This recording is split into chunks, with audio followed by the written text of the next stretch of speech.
Hello students, पिछले lecture में हमने स्टूडेंट्स एग्जाम्पल नंबर 4 की बात की थी। एग्जाम्पल नंबर 4 में हमने कुछ जो कंस्टेंट्स थे उनको देखा था। उन कंस्टेंट्स में स्टूडेंट्स जिस किसी को भी अगर जो मेरे पास में कंस्टेंट था x + 2y is less than equals to 2000 ये समझ में नहीं आया हो तो स्टूडेंट्स एक बार फिर से उसको समझ लीजिएगा कि ये जो अपने पास में प्रतिबंध था ये किस तरीके से आया। स्टूडेंट, जैसा कि उस एग्जाम्पल में मुझे दिया गया था कि A प्रकार की गुड़िया और B प्रकार की गुड़िया यानी कि 2 प्रकार की गुड़िया बन रही थी। वहाँ उसमें क्वेश्चन में ये भी कहा गया था कि B प्रकार की एक गुड़िया को बनने में A प्रकार की एक गुड़िया के बनने से दुगना समय लगता था। अब क्योंकि स्टूडेंट्स मैंने वहाँ पे ये माना था कि A प्रकार की X गुड़िया बनती हैं और B प्रकार की Y गुड़िया बनती हैं, तो अब स्टूडेंट्स इस प्रतिबंध को या तो आप उस तरीके से भी समझ सकते हैं जो मैंने करवा चुका हूँ। अगर वहाँ से किसी को भी नहीं समझ में आया हो तो एक बार फिर से ये देख लीजिएगा कि x + 2y is less than equals to 2000 कैसे आता है। तो देखिएगा स्टूडेंट्स कि मैंने मान लिया कि A प्रकार की गुड़िया को बनने में t समय लगता है। A प्रकार की गुड़िया को बनने में t समय लगता है, तो B प्रकार की गुड़िया को बनने में कितना समय लगेगा? 2t लगेगा, क्योंकि B प्रकार की गुड़िया को बनने में A प्रकार C से कितना दुगना समय लगता है, तो B प्रकार की गुड़िया को बनने में 2t समय लगता है। अब क्योंकि स्टूडेंट्स A प्रकार की गुड़िया हम कितना बना रहे हैं x, तो t समय में कुल कितनी गुड़िया बन जाएंगी? x × t यानी कि x × t प्लस B प्रकार की गुड़िया को बनने में 2t समय लगता है और हम कितनी बना रहे हैं y, तो y × 2t। ठीक है, अब यहाँ से मुझे देखनी है, क्योंकि उसमें एक लाइन दी गई थी कि यदि केवल एक A प्रकार की ही गुड़ियाएँ बनाएं तो अधिकतम कितनी गुड़िया बनती हैं स्टूडेंट्स? 2000। तो 2000 अगर गुड़िया बन रही हैं A प्रकार की और A प्रकार की गुड़िया को बनने में कितना समय लग रहा था? t। तो उन्हीं 2000 गुड़ियाओं को बनने में कितना समय लगेगा? 2000 × t। इसका मतलब which is less than equals to 2000 × t, क्योंकि 2000 केवल A प्रकार की गुड़िया बन रही थी, तो A प्रकार की गुड़िया को बनने में t समय लगता है, तो कंप्लीट समय कितना हो जाता है? 2000 × t। अब क्योंकि मैंने ये भी टर्म जोड़ दी है यहाँ पे, तो इसका मतलब अब जो गुड़िया ये टोटल गुड़िया बनी वो इससे लेस देन ही बनेंगी, जो कि मैं लेस देन क्यों बनेंगी उसका रीज़न मैं पिछले लेक्चर में आपको दे चुका हूँ। तो अब यहाँ से भी आप देख सकते हैं, जैसे ही मैं t को कैंसिल करता हूँ तो x + 2y is less than equals to 2000। तो ये इस प्रकार से भी आप स्टूडेंट्स यहाँ देख सकते हैं कि किस तरीके से इस प्रतिबंध को हम लिख सकते हैं। ओके स्टूडेंट्स, आज हम बात करते हैं एक्सरसाइज के क्वेश्चन नंबर 12 की। एक्सरसाइज का क्वेश्चन नंबर 12, बाकी क्वेश्चंस आप कीजिए और देखिए कहाँ किस क्वेश्चन में कोई प्रॉब्लम आ रही है या फिर नहीं आ रही। सभी क्वेश्चन वैसे तो इजी हैं, बशर्ते आपको सिर्फ उसकी जो लैंग्वेज है उसको समझना है। ठीक है, तो आज स्टूडेंट्स हम बात करते हैं क्वेश्चन नंबर 12 की। और क्वेश्चन नंबर 12 क्या कहता है, देखिएगा। क्वेश्चन नंबर 12 कह रहा है कि एक मृदु पेय पदार्थ बनाने वाली कंपनी के 2 प्लांट P और Q हैं। 2 प्लांट क्या हैं? P और Q। प्रत्येक प्लांट 3 प्रकार के A, B और C पेय पदार्थ बनाते हैं। दोनों प्लांट की इन पेय पदार्थों को बनाने की जो दैनिक क्षमता है, जो कि उन्होंने बोतलों में दी है कि इतनी बोतल वो A, B और C प्रकार के पेय पदार्थ की बनाते हैं, तो वो पूरी एक टेबल दी गई है जिसमें पेय पदार्थ दिया गया है A, B और C। प्लांट पी की क्षमता और प्लांट क्यू की क्षमता दी गई है और वो कितनी है। ए प्रकार की पेय पदार्थ को बनाने में पी प्लांट की जो क्षमता है वो है 3000 बोतलों की, क्यू प्लांट की क्षमता है 1000 बोतल की। इसी प्रकार बी प्रकार के पेय पदार्थ को बनाने की पी प्लांट की जो क्षमता है वो है 1000 बोतलों की और क्यू प्लांट की क्षमता है 1000 बोतलों की। इसी प्रकार सी प्रकार के पेय पदार्थ बनाने की बोतलों की पी प्लांट की जो क्षमता है वो है 2000 बोतलों की और क्यू प्लांट की क्षमता है 6000 बोतलों की। ठीक है स्टूडेंट्स, ये एक बेसिक इंफॉर्मेशन दी गई है कि पी प्लांट इतनी बोतलें बनाता है और क्यू प्लांट इतनी बोतलें बनाता है। नेक्स्ट उसमें क्या कहा गया है कि अप्रैल माह में बाजार स्थिति से पता चलता है कि ए की 24,000 बोतल, यानी कि जो ए प्रकार का पेय पदार्थ है उसकी कितनी 24,000 बोतल और बी की 16,000 बोतल, बी की 16,000 बोतल और सी की 48,000 बोतलों की 48,000 बोतलों की मांग रहने की संभावना है। अब बात की गई है कि प्लांट पी और क्यू को चलाने का दैनिक खर्चा जो है वो 6,000 रुपये 4,000 रुपये आता है, यानी कि प्लांट पी के दैनिक खर्चे के लिए 6,000 रुपये खर्चा आता है और प्लांट क्यू का जो खर्चा है वो कितना है, वो है 4,000 रुपये। ठीक है, अब आगे बढ़ते हैं। लेखा चित्र विधि से ज्ञात कीजिए कि अप्रैल माह में कंपनी को प्रत्येक प्लांट कितने दिन चलाना चाहिए ताकि लागत खर्च निम्नतम हो और बाजार मांग की पूर्ति भी होती रहे। स्टूडेंट, लास्ट की लाइन में हमें ये दिया गया है कि प्रत्येक प्लांट कितने दिन चलाना चाहिए। पहली बात आती है प्रत्येक प्लांट कितने दिन चलाना चाहिए जिससे कि जो लागत है वो न्यूनतम हो। इसका मतलब ये हुआ कि इस क्वेश्चन का उद्देश्य है कि हमें जो ऑप्टिमाइजेशन करना है वो क्या करना है, न्यूनतमीकरण। अब दूसरी बात है कि अब हमें मानकर क्या चलना है। अब मानकर हमें क्या चलना है वो आपको देखना है, जो क्वेश्चन की लास्ट लाइन में दिया गया है साफ साफ कि प्रत्येक प्लांट कितने दिन चलना चाहिए। तो प्रत्येक प्लांट कितने दिन चलना चाहिए, तो स्टूडेंट्स सॉल्यूशन के लिए सबसे पहले मैं वही चीज़ लिखता हूँ कि मैंने मान लिया कि जो पी प्लांट है वो x दिन चलना चाहिए और जो क्यू प्लांट है वो y दिन चलना चाहिए। ठीक है, यानी कि x दिन पी प्लांट चलना चाहिए और y दिन क्यू प्लांट चलना चाहिए। अब हमें x और y की वह वैल्यू लेके आनी है जिससे कि मैं इन सभी कंडीशंस के अकॉर्डिंग इन x और y की वह वैल्यू फाइंड आउट कर सकूं जिससे कि जो मेरी लागत है यानी जो खर्चा है वो न्यूनतम हो सके। अब उसके लिए मुझे p प्लांट को कितने दिन चलाना है और q प्लांट को कितने दिन चलाना है जिससे कि मेरा खर्चा न्यूनतम हो सके। तो वो सारी चीज़ें अब हम बात करेंगे कि इस पूरी प्रोसीजर को, इस पूरी गिवन प्रॉब्लम को एलपीपी में कैसे फॉर्मुलेट करना है। तो स्टूडेंट्स देखिएगा, इन्होंने शुरू में ये बात कही है कि ए की 24,000 बोतल, बी की 16,000 बोतल और सी की 48,000 बोतलों की मांग रहने की संभावना है। मांग रहने की संभावना से क्या मतलब है स्टूडेंट्स। अब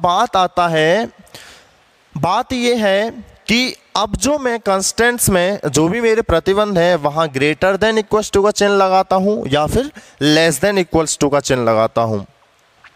अब क्योंकि क्वेश्चन में ये दिया गया है कि मांग रहने की संभावना है, स्टूडेंट ज़रा सोचिएगा कि जैसे अभी की कंडीशन में नहीं हैंडल करके चल रहा हूँ क्योंकि अभी आपको पता है लॉकडाउन चल रहा है तो यहाँ पे उस एग्जाम्पल को मैं नहीं रख सकता, लेकिन अगर जब सब कुछ नॉर्मल हो तो तो उसके लिए मैं एक एग्जाम्पल देता हूँ स्टूडेंट्स, जिसमें कि जब हम शादी ब्याह की बात आती है तो एक लड़की वाला लड़के वाले से पूछता है कि समधी जी आप ये बताइए कि आपकी जो बारात आने वाली है उसमें कितने लोग आएंगे, कितने लोग आएंगे, क्योंकि उसी के अकॉर्डिंग तो वो बारात की खाना पीना जो भी सब कुछ व्यवस्था है उसको अरेंज करता है। अब उन्होंने बता दी कि भाई हमारे तो 100 से 150 लोग बारात में आ सकते हैं। अब 100 से 150 लोग बारात में आ सकते हैं तो अब उधर लड़की वाला तो कंफ्यूज हो जाता है, क्योंकि वो तो सोचता है कि यार अगर 100 आए तो कितना मैं बनाऊं, कितने लोगों का खाना बनवाऊं, या फिर 150 आए तो कितने लोगों का खाना बनवाऊं। अगर जैसे 100 आते हैं तो वो क्या ये होगा कि वो 80 का खाना बना के चलेगा। अब जब उसकी संभावना 100 की है तब वो क्या 80 का भोजन बनवा सकता है? नहीं, क्योंकि 100 की जब उससे संख्या दी गई है तब वो 150 से 200 तक का भोजन बनवाता है। इसका मतलब ये हुआ कि जब 24,000 बोतलों की संभावना दी गई है तो इस केस में वो लेस देन 24,000 नहीं करता है, वो क्या करता है, ग्रेटर देन इक्वल टू 24,000, क्योंकि 24,000 तो उन्होंने संभावना दे दी कि 24,000 तो हो सकती है, लेकिन इस कंडीशन के अकॉर्डिंग वो ज़्यादा भी हो सकती है। और अगर उसने 150 की संख्या दी तब क्या वो करता है, ऐसे थोड़ी है वो 100 की ही खाना बना दे, नहीं, वो 200 से 300 तक का खाना बनाता है। इसका मतलब वो इस 150 से जो संभावना दी गई है 150 या फिर 100, इससे कुछ ज़्यादा ही लेकर चलता है। इसीलिए स्टूडेंट्स जब कभी भी संभावना की बात आती है तो वहाँ लेस देन इक्वल टू का साइन ना लेके ग्रेटर देन इक्वल टू का साइन लिया जाता है। ये बात समझ में आई? चलिए अब हम बात करते हैं कंस्टेंट्स की, कि हमारी जो जितने भी प्रतिबंध बनने वाले हैं वो कितने बनते हैं, मतलब किस तरीके से बनते हैं। पी प्रकार के लिए x दिन और q के लिए y दिन, ठीक है। तो अब सबसे पहले मैं इसको लिख सकता हूं कि this is 3000x plus 1000 y is greater than equal to कितने हैं ए प्रकार के लिए, 24,000 संभावना एक। दूसरी 1000x plus 1000y is greater than equal to 16,000, ठीक है।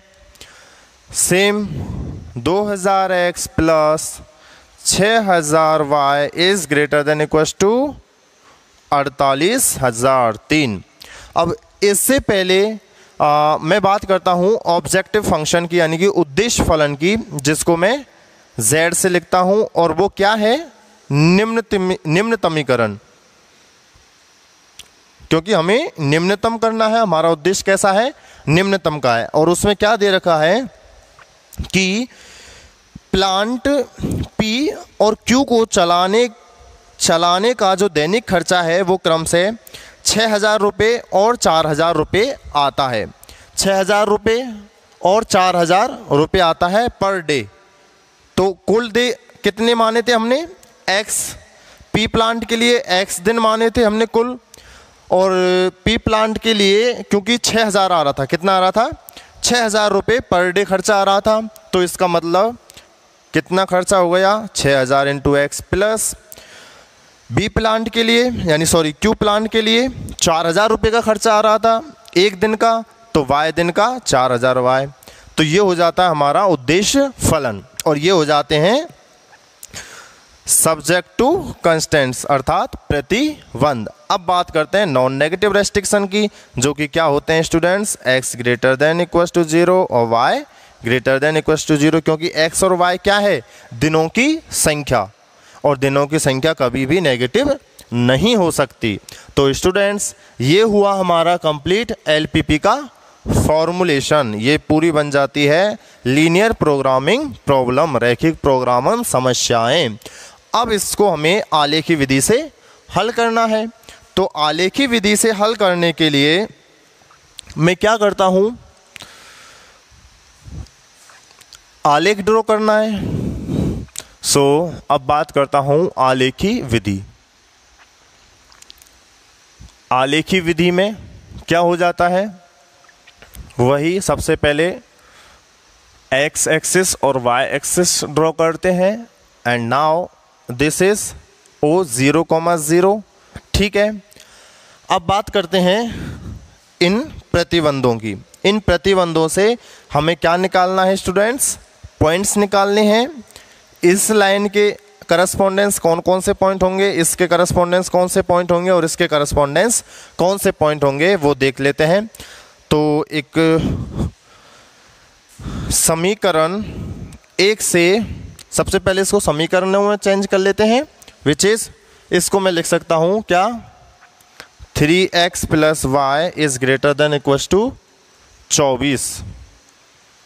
ठीक है, तीनों जीरो कैंसिल, सो 3x और y greater than equals to 24। तो यहाँ से अगर मैं एक पॉइंट A मिल जाता है, x को 0 रख दूँ तो y की वैल्यू 24, और अगर मैं y को 0 रख दूँ तो x की वैल्यू 8। ठीक है, सेम समीकरण नंबर 2 से कितना हो जाएगा, x + y is greater than equals to 16, x + y greater than equals to 16। तो इसको समीकरणों में बदल देते हैं। ठीक है, तो यहाँ से C पॉइंट मिल जाएगा जब x को 0 रखता हूँ तो y की वैल्यू 16, और D पॉइंट मिल जाएगा जब y को 0 रखता हूँ तो x की वैल्यू 16। इसी प्रकार समीकरण 3 से 2x + 6y is equals to 2x + 6y is equals to 48, और यहाँ से भी 2 से मैं डिवाइड कर दूँ तो 2 × 1 = 2, 2 × 3 = 6 और 24 दूनी 48, यानी कि E पॉइंट कौन सा हो जाएगा, जब मैं x की वैल्यू 0 रखता हूँ तो इसकी वैल्यू 8 हो जाएगी y की, और F पॉइंट कौन सा हो जाएगा, जब मैं y की वैल्यू 0 रखता हूँ तो x की वैल्यू 24। इसका मतलब स्टूडेंट्स, पहली लाइन को अब मैं यहाँ पे रेखांकित करने वाला हूँ, और वो किस तरीके से कि जब मैं A पॉइंट को रखता हूँ जहाँ पे x एक्सिस 0 है, यानी कि ये होगा y एक्सिस पे, तो मैंने मान लिया कहीं 24 जो है वो यहाँ पे है, यानी कि दिस इज 0,24, ये हो गया पॉइंट A। तो B पॉइंट 8,24, तो यानी कि ये हो गया, जैसे कि 8 × 8 × 2 = 16, 8 × 3 = 24, तो कुछ 8 यहाँ पे हो जाता है, यानी कि B पॉइंट 8,0 यहाँ हो जाएगा। यानी कि इसको जब मैं ड्रॉ करता हूँ तो कुछ इस तरीके से मुझे मिल जाती है लाइन।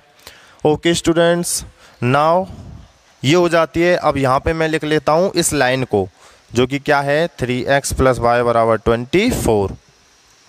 अब मैं समीकरण नंबर 2 से देखता हूँ, तो समीकरण नंबर 2 से 0,16, तो 8 दूनी 16, 0,16 यानी कि 0,16 यहाँ हो जाता है, और D 16,0 यानी कि 8 दूनी 16, तो ये हो जाता है D पॉइंट विच इज़ 16,0, यानी कि ये जो है, ये जो लाइन होगी वो ये हो जाती है, और इसको मैं लिख देता हूँ यहाँ पे x + y = 16।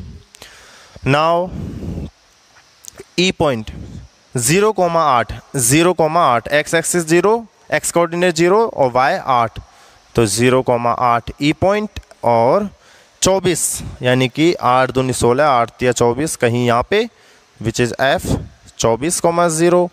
तो ये लाइन बन जाती है स्टूडेंट्स अपनी कुछ इस तरीके से, यानी कि ये पॉइंट यहाँ पे रख लेते हैं। ठीक है, अब मैं बात करता हूँ कि अपना जो क्षेत्र है, यानी कि सुसंगत क्षेत्र क्या होगा, और सुसंगत क्षेत्र के लिए हम किस बात पे ध्यान देते हैं, इस साइन पे। ये ग्रेटर देन इक्वल्स टू का है, तो देखिए स्टूडेंट्स, पहली लाइन ये थी ग्रेटर देन इक्वल्स टू, यानी कि ये डायरेक्शन। ठीक है, दूसरी लाइन ये थी ग्रेटर देन, यानी कि ये डायरेक्शन। ठीक है, और तीसरी लाइन ये थी greater than which is also greater than, यानी कि ये डायरेक्शन। इसका मतलब सुसंगत क्षेत्र कौन सा बना, एक तो ये, एक ये, और एक यानी कि इससे अब मैं इनको थोड़ा रफ कर देता हूँ, ठीक है। तो यहाँ से ये जो पूरा रीजन मिल जाता है मुझे, ये मिल जाता है सुसंगत क्षेत्र। अब ये कैसा क्षेत्र होगा, परिबद्ध या अपरिबद्ध? ये होगा अपरिबद्ध, अनबाउंडेड क्षेत्र है। ये अनबाउंडेड है क्योंकि इधर आप अनंत तक कहीं पे भी जा सकते हैं। अब मैं बात करता हूँ सुसंगत हलों की। तो सुसंगत हल एक तो मिलता है मुझे F पॉइंट पे, एक मिलता है मुझे इस पॉइंट पे, एक मिलता है इस पॉइंट पे और एक A पॉइंट पे। तो अब मुझे स्टूडेंट 2 पॉइंट फाइंड आउट करने हैं।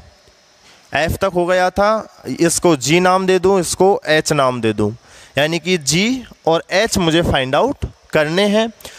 तो सबसे पहले G की मैं बात करूं तो G कौन सी है? G है इक्वेशन नंबर 3 और इक्वेशन नंबर 3 और इक्वेशन नंबर 2, यानी कि इन दोनों इक्वेशनों का, इन दोनों लाइनों का इंटरसेक्शन पॉइंट है। तो समीकरण इन दोनों लाइनों से मैं देखता हूं तो कितना हो जाता है, अगर मैं इसमें से इसको घटा दूं, x प्लस के y बराबर 16 है, तो इसमें से इसको घटाया तो क्या मिला, x से x cancel, this is 2y which is equal to 8, यानी कि y इज इक्वल टू 4। ठीक है, जब y की वैल्यू 4 आ जाती है तो यहां से x की वैल्यू कितनी हो जाएगी, x की वैल्यू कितनी हो जाएगी, x प्लस वाई बराबर 16, तो x प्लस वाई की वैल्यू 4 बराबर 16, तो x की वैल्यू 12। इसका मतलब ये जो G पॉइंट मिला, G पॉइंट कितना मिल जाएगा, x की वैल्यू 12 और y की वैल्यू 4। नाउ अब बात करता हूं मैं इस H पॉइंट की, जो कि इक्वेशन नंबर ये और इक्वेशन नंबर ये वाली, यानी कि ये कौन सी है, ये वाली, इन दोनों इक्वेशनों का इंटरसेक्शन पॉइंट है। तो मैं क्या करता हूँ, इसमें से इसको घटा दूँ तो y से y कैंसिल और यहाँ बच जाएगा 2x बराबर 24 में 16 गए जब वही 8, यानी कि x की वैल्यू कितनी हो जाएगी 4, और जब x की वैल्यू यहाँ 4 है तो y की वैल्यू 12, यानी कि H पॉइंट हो जाएगा x की वैल्यू 4, y की वैल्यू 12। इसका मतलब स्टूडेंट्स, अब जैसे ही मुझे ये पॉइंट मिल जाते हैं, एक पॉइंट तो मैं सुसंगत हल, एक तो है A विच इज 0,24, एक है H जो कि कितना है 4,12, और एक है G 12,4 और एक है F कितना है 24,0। तो ये मिल जाते हैं स्टूडेंट्स हमें सुसंगत हल, और इन्हीं सुसंगत हलों के लिए अब मुझे फाइंड आउट करना है z is equal to 6000x plus 4000y। अब देख लेना है स्टूडेंट्स, यहाँ से जब मैं इस पॉइंट को रखता हूँ, इस पॉइंट पर z की value, z is equal to x की वैल्यू 0 है, तो ये 0 प्लस 24 इंटू 4000 बराबर 4 चौकू 16 और 4 दूनी 8 9, ठीक है 96,000। इस पॉइंट पर z की वैल्यू 6 चौको 24,000 प्लस 12 चौकू 48,000, यानी कि ये हो जाता है 72,000, ठीक है 8 4 12 6 और 1 7। z इक्वल टू इस पॉइंट पे 12 छक्की 72 और 4 चक्कू 16, यानी कि ये हो जाएगा 88,000, ठीक है। और इस पॉइंट पर 24 इंटू 6,000, इसका मतलब ये हो जाएगा 0 6 चौका 24 6 दूनी 12 13 14 1,44,000। इसका मतलब स्टूडेंट्स यहाँ पे, क्योंकि उद्देश्य क्या था अपना निम्नतमीकरण का, तो इसमें सबसे पहले देखते हैं कि निम्नतम वैल्यू कौन सी है। ये 1,44,000, 88,000, 72,000 और ये 96,000। इसका मतलब जो हमारा ऑप्टिमल सॉल्यूशन होगा वो कितना होगा, H पॉइंट यानी कि 4,12, जिस पर हमें निम्नतम वैल्यू कितनी मिली 72,000। इसका मतलब ये हुआ स्टूडेंट्स कि हमें जो P प्लांट था उसको x की वैल्यू कितनी आई 4, यानी कि P प्लांट को 4 दिन और Q प्लांट को 12 दिन चलाना होता है, जिससे कि जो दी गई प्रॉब्लम में कंडीशंस हैं वो भी होल्ड हो जाती हैं, साथ ही साथ हमें जो निम्नतमीकरण का उद्देश्य दिया गया है वह भी मिल जाता है। तो स्टूडेंट्स इस तरीके की प्रॉब्लम में सिर्फ हमें ये देखना होता है कि ये जो साइन है उसको हमें किस तरीके से प्रेडिक्ट करना होता है, लेस देन इक्वल्स टू का है या फिर ग्रेटर देन इक्वल्स टू का है।